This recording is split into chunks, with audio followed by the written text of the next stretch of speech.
Nanti akan saya tunjukkan banyak orang yang memamerkan santet, banyak orang memamerkan santet yang artinya dia bisa merusak satu benda dari sini, merusak satu benda dari sini dan hasilnya benda objek yang di sana juga punya hasil yang sama. Oh iya, bisa gitu. Itu. Nah, contoh begini, ini saya tunjukkan. Ini ada satu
salam waras, masih di channel Batas Logika dengan saya Mas Yuda AB.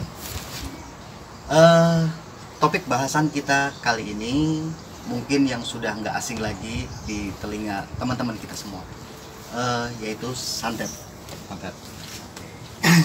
Oke, Mas Yuda, untuk definisi santet itu sendiri sebetulnya apa sih, Mas? santet itu kan visualisasi sebetulnya, visualisasi yang diterapkan di dunia supranatural, terus akhirnya menjadi satu ilmu paten ya, satu ilmu paten yang konotasinya selalu dikaitkan dengan hal yang negatif. Oke. Padahal sebetulnya santet itu bukan hal yang negatif sebetulnya. Oke. Artinya dari sisi santet itu sendiri mungkin ada hal positifnya. Ada. Oke. Nah, sekarang yang jadi pertanyaan paling detail atau paling inti itu berkaitan dengan mistis. Kalau santet ya, kalau santet ya. Cuman yang jadi masalah kan sekarang santet-santet yang diplesetkan kan begitu loh. Oke. Kalau santet ya kaitannya dengan mistis, kaitannya dengan budaya kan gitu. Oke.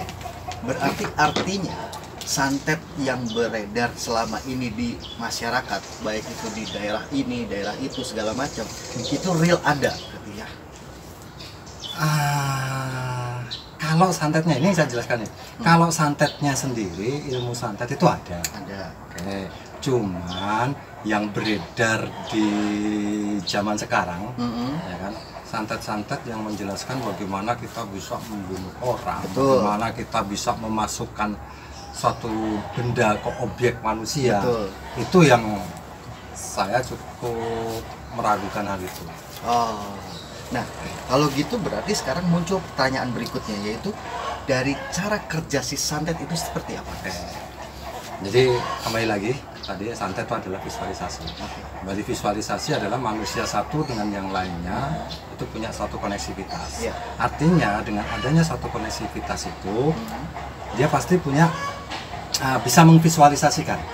Contohkan kita memvisualisasikan, kita nggak usah gini lah, kita melihat merem, saya melihat orang ada di sana berdiri, saya merem begini, saya sudah bisa membayangkan dia orang berdiri. Ini visualisasi. Ya kan? Nah, jadi mekanismenya hanya visualisasi bagaimana fantasi kita untuk melakukan sesuatu ke objek yang ada di depannya. Kan gitu loh. Nah, ini biasanya digunakan untuk terapi sebetulnya. Berarti nggak beda atau hampir mirip dengan yang pernah kita bahas, telepati? Oh, beda. Bedanya di? Jadi kalau telepati itu kan kita merasakan dari jauh.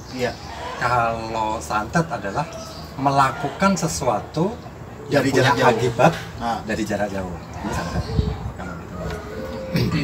Nah, sekarang pertanyaan selanjutnya nih, Mas. Santet itu bisa dipelajari atau memang itu sudah ada turunannya? Santet yang mana nih? Santet yang diplesetkan atau santet yang benar-benar nih? Dua-duanya. Oke. Dua-duanya harus kita declare nih di sini. Tuh. Jadi kalau santet yang diplesetkan bisa dipelajari tidak lebih dari 5 menit. Oh ya? Kalau yang diplesetkan Yang ya, diplesetkan. nanti saya tunjukkan juga. Oke. Oh, Terus ada ini visual. ada. Oke. Saya tunjukkan. Tapi kalau untuk santet yang sebenarnya itu memang melalui satu proses yang cukup panjang. Itu panjang. Kalaupun untuk mempelajari santet yang sebenarnya saya rasa waktu sebulan 2 bulan juga nggak cukup. Oke. Panjang itu. Panjang. Nah, sekarang balik lagi. Ada yang bisa buat hal yang positif. Apa itu kira-kira? Contohnya. Terapi. Terapi termasuk santet berarti? Tapi santet visualisasi contoh seperti ini.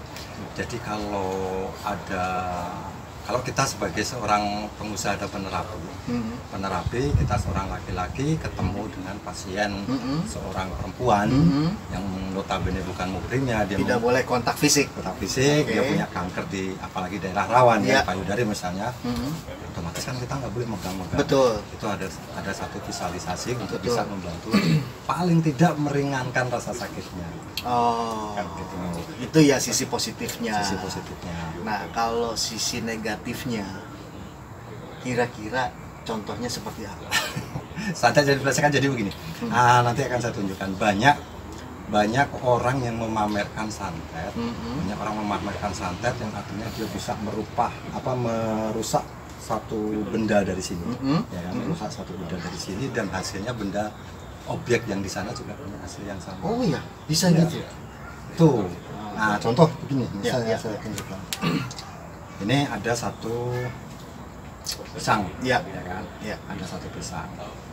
Anggaplah ini objek yang ada di sana. Di sana. Dipegang orang lah, jauh gitu ya. Pegang orang. Kita buat satu visualisasi dengan gambar, ya kan? Kita buat satu visualisasi dengan gambarnya mirip pisang. Orang tersebut bilang, ya kan, ini akan saya potong-potong. Iya. Yang artinya objek ke sana juga mengalami hal yang dipotong sehingga merusak anatomi tubuhnya. Iya. Itu omong kosong, bohong. Saya praktekkan, ya kan. Artinya kalau ada orang yang ngaku orang pintar yang dia bilang dengan cara seperti ini, itu berarti bohong.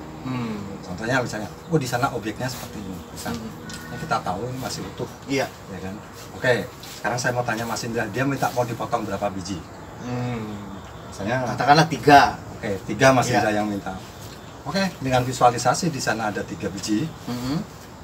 Kita dengan bahasa bim, salah bim, bla bla bla bla bla bla dengan ritual tetek bengek sekarang dibuka.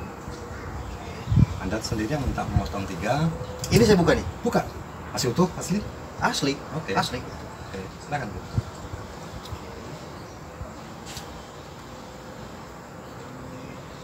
Terus. Tuh, kepotong berapa? Di benang ini? Nah, 1,